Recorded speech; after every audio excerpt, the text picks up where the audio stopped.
Salut! Ici le canari des ondes et la grenouille des ondes aussi, parce que je suis tellement sensible aux ondes. Ça m'affecte autant que les grenouilles. Ouais, je sais pas c'est qui est le pire entre la grenouille et moi, là. On pourrait faire un débat là-dessus. Et, à part ça, requin des ondes. Donc, cette vidéo est la suite de mon autre vidéo à propos des comparaisons d'appareils de mesure de l'électrosmog. Ah, j'ai du nouveau! Pour commencer, je vous montre le EMF 390, qui est le premier appareil que j'ai acheté il y a à peu près 1 an, plus ou moins. Et il donne les champs électriques, le EF, c'est des champs électriques de basse fréquence, c'est bon. Le MG, EMF, qui est les champs magnétiques, c'est bon aussi. Puis le RF, qui est les radiofréquences, ça vaut rien. Alors, étant donné que c'est pas bon, c'est-à-dire que j'ai le temps d'avoir mal à la tête avant qu'il détecte une antenne de cellulaire. Alors, c'est pas bon pour faire de la prévention, disons. Donc, c'est pour ça que j'ai acheté ensuite le EMF 593 que j'ai adoré et que j'ai utilisé beaucoup, beaucoup, beaucoup, c'est-à-dire presque à tous les jours, au point que maintenant, il est défectueux. Mais il fonctionne quand même, mais juste pas longtemps. C'est-à-dire qu'après quelques minutes qu'il est allumé, là, il commence à flancher, mais au début, il est capable de donner des mesures qui ont de l'allure, voilà. Donc, étant donné que j'avais un problème avec lui, je me suis dit, je vais essayer autre chose. Alors, la dernière fois, j'avais essayé un Latnex. Le Latnex AF5000. Puis, c'est que comme c'était pas bon, j'ai passé à un autre Latnex que j'ai vu sur Amazon. Je me suis dit, hey, lui, là, ça ressemble à ça, là, mais ça a l'air, hey, plus grosse antenne, là. Waouh, ça devrait être bon, là. Donc, le HFB8G.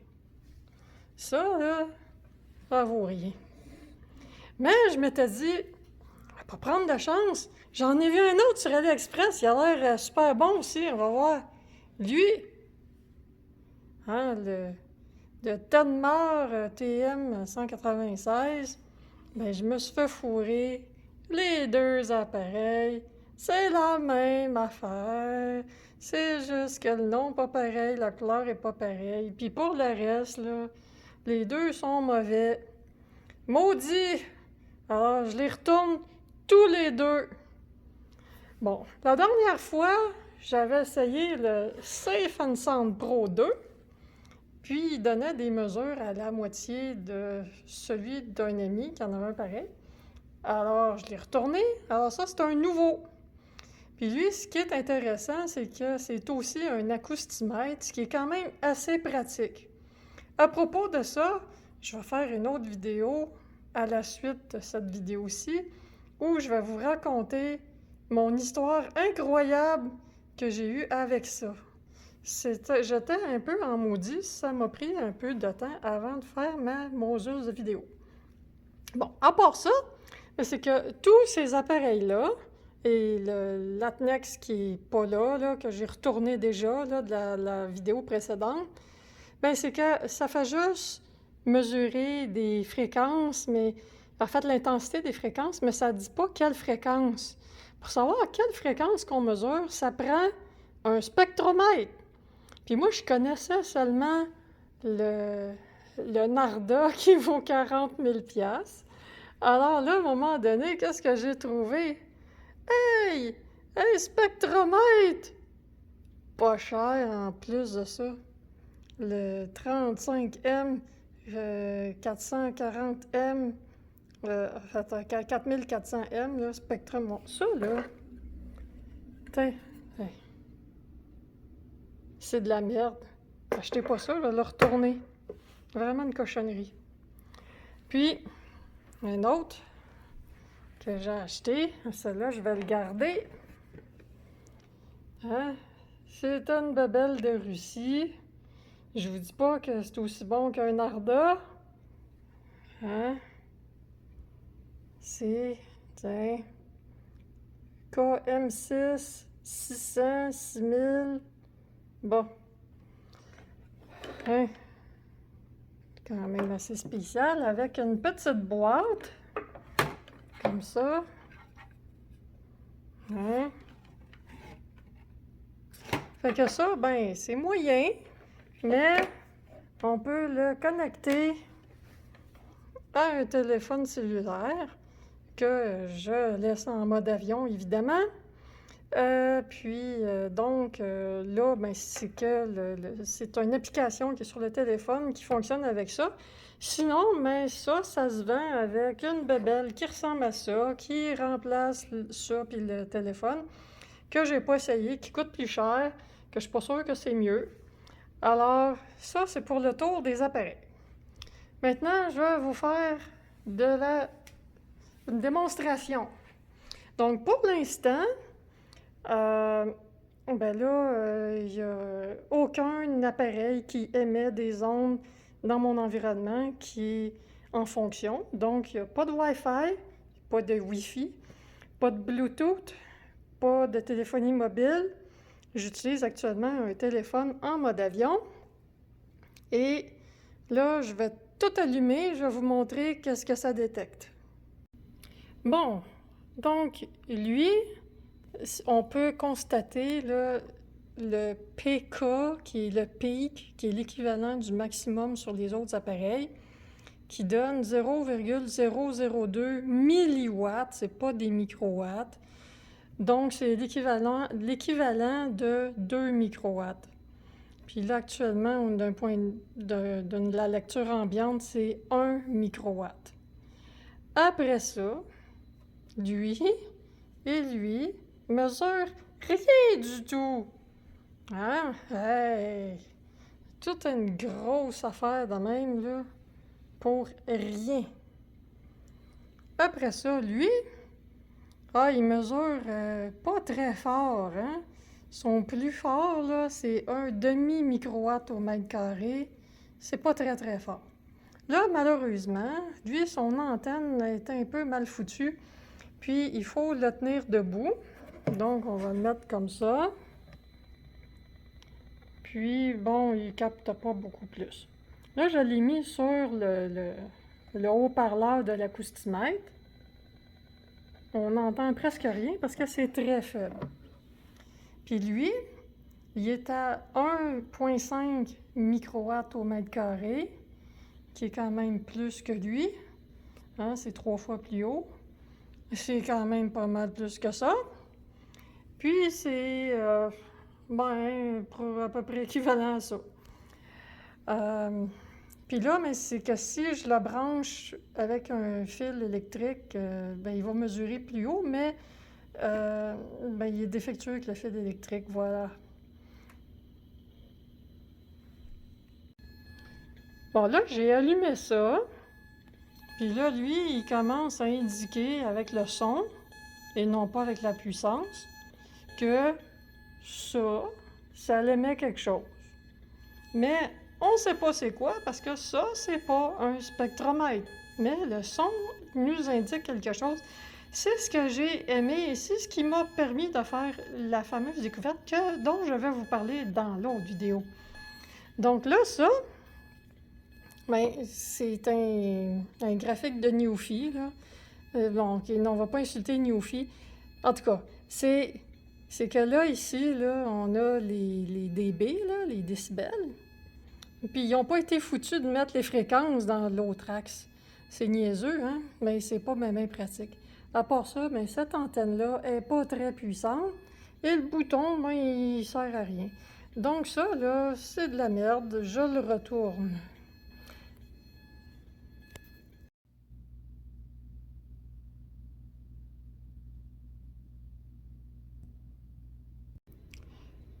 Malheureusement, c'était pas possible de montrer 100% qu'est-ce que je faisais parce que je suis en train de filmer avec l'appareil que je branche là-dedans. Donc, avec l'écran que je vous montre, bien, vous pouvez voir qu'il y a du signal qui est relativement fort et c'est du signal qui correspondrait, semble-t-il, à des ondes de télévision, surtout, et autre chose. Bon, alors ça vous donne une idée. Donc ça, c'est plus intéressant que ça qui vaut rien. Maintenant, ce que je vais faire, c'est que je vais aller m'installer devant et je vais mettre les ondes du téléphone cellulaire pendant quelques instants et je vais laisser tous les appareils accumuler leur maximum.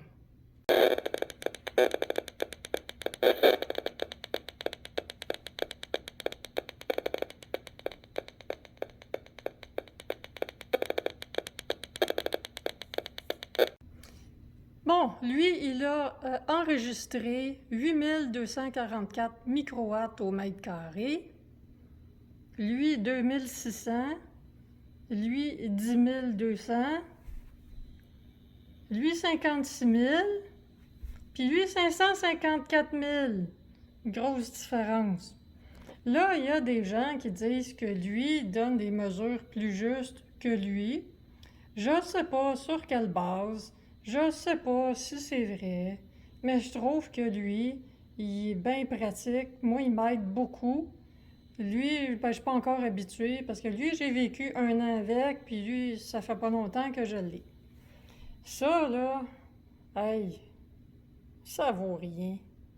Puis ça avec. Ah, on va recommencer 2e fois pour comparer les chiffres. Hein? Alors, ouais.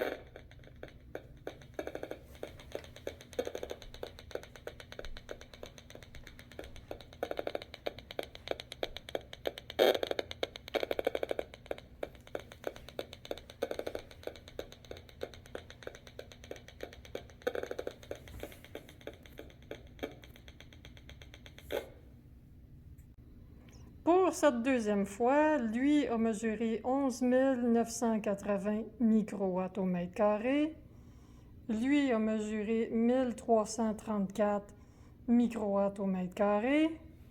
Lui a mesuré 4974 microwatts au mètre carré. Lui, 13 700. Puis lui, 99 000. Bon, là, tout est remis à zéro. Faire une 3e comparaison. Hein? Et voilà. Et on s'approche plus.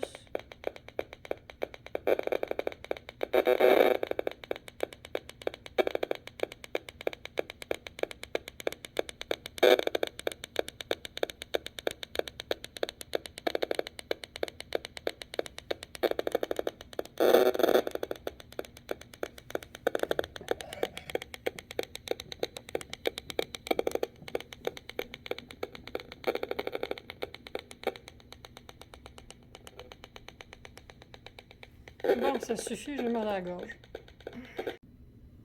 Donc, pour la 3e fois, celui-là a donné 19 690 microwatts. Lui, 3 756 microwatts. Lui, 16 182 microwatts. Lui, 176 000 microwatts. Et lui, 610 000 microwatts. On voit qu'il y a une bonne différence entre chacun de ces appareils. Moi, ce que je trouve, c'est que lui et lui se complètent. Mais c'est sûr qu'avoir les deux, c'est cher. À choisir entre les deux, je trouve que c'est vraiment pas évident.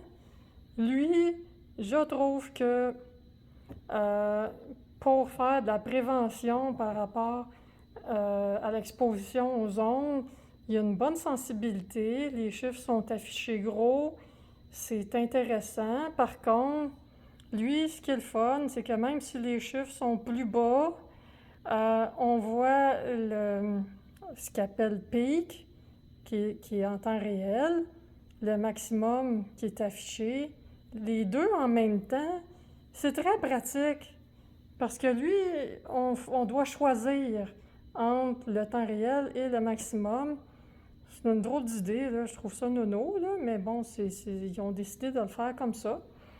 Donc, ben lui aussi, c'est que sa fonction acoustimètre permet de faire des choses que lui permet pas. Mais je dois dire que quand on est habitué à lui, c'est à peu près comme quand on est habitué à fonctionner avec des livres, puis des pieds, des pouces. Puis lui, c'est un peu comme fonctionnant en métrique. Alors, il y a une sorte de gymnastique mentale à essayer de figurer une équivalence entre ça et ça. Puis je dirais que de la même façon qu'il y a un effet psychologique de dire, on va supposer que, ah, je pèse 610 livres, hey, je suis gros. Puis là, genre, je pèse 176 livres, ah, je suis gros, mais ça donne moins l'impression d'être gros que 610. Bon, mais je pense qu'il y a quand même un effet psychologique sur les chiffres, mais peut-être que aucun des appareils donne le vrai chiffre. Moi, j'ai l'impression, en réalité, qu'aucun donne le vrai chiffre. Peut-être que je me trompe, mais logiquement, étant donné comment que les ondes se propagent, puis chaque appareil a son design de fabrication, je pense que chaque appareil a ses limites, ses forces et ses faiblesses. Sauf ces deux-là, que je vois pas trop quelle force qu'ils ont, là. Puis c'est ça. Donc, pas recommandé du tout, du tout, du tout. Ça non plus, en passant. Ça, c'est bien. Ça, j'aime ça. Ça, j'aime ça. Puis ça, c'est trop cher payé pour avoir juste les volts par mètre, puis les champs électriques de basse fréquence, puis les champs magnétiques. Il y a des appareils beaucoup moins chers qui donnent ces lectures-là, qui sont aussi fiables. Alors, c'est mieux, à mon avis, de payer moins cher pour avoir ça, étant donné que les radiofréquences sur ça, ça vaut rien. Donc, voici le prix pour lui. Moitié bon, moitié pas bon. Ces deux-là méritent ça. Hein? Hein? Hein? Là, lui approuve. Maintenant, la suite dans l'autre vidéo.